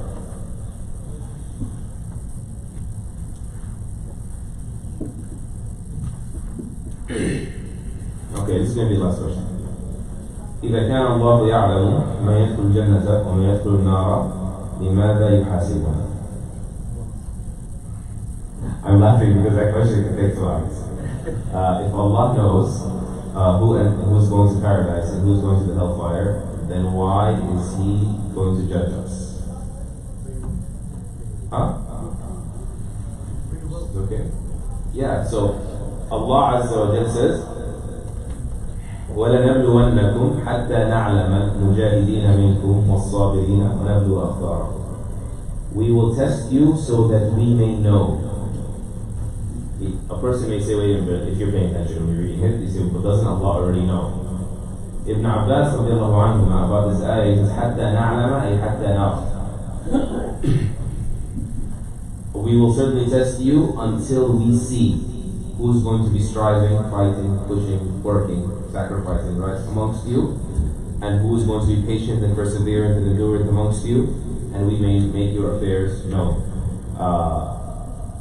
And so Allah Azza wa Jall's knowledge for us, from our perspective, there's His foreknowledge, al-azali, or like the previous knowledge, what He knows before it takes place, and then there is His knowledge based on what He sees. There is no difference between them. But the fact is that from Allah's mercy, subhanahu wa ta'ala, is that He gave you a degree of free will. You don't have free will, by the way.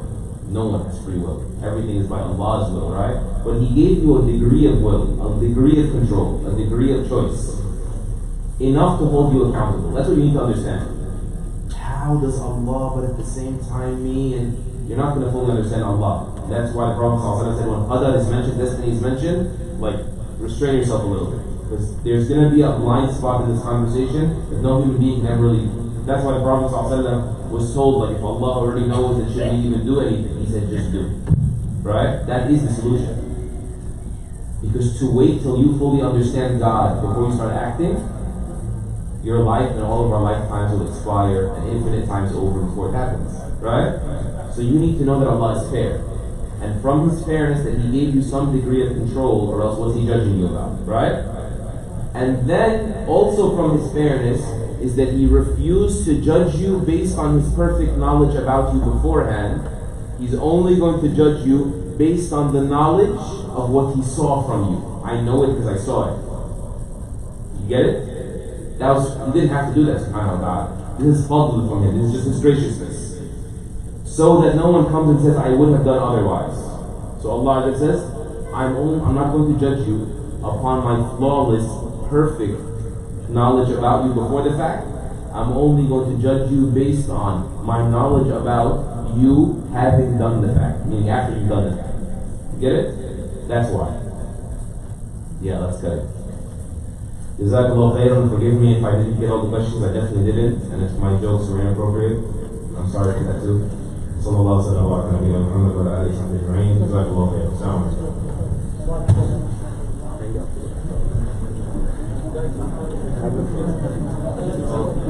Assalamu alaikum wa rahmatullah. Jazakallah khair, Brother الشناوى. It was amazing to have you today. Jazakallah khair for taking your time to come speak today. Now, since it's a private discussion with Brother الشناوى, we will be opening the doors to brothers and sisters to come speak to him. So, inshallah, we're going to be opening the backyard door. I'm going to have to ask all the brothers to move to the left side of the masjid. So, if all the brothers can move to the left side of the masjid, so the sisters who want to speak to Brother الشناوى and come through, Jazakallah khair.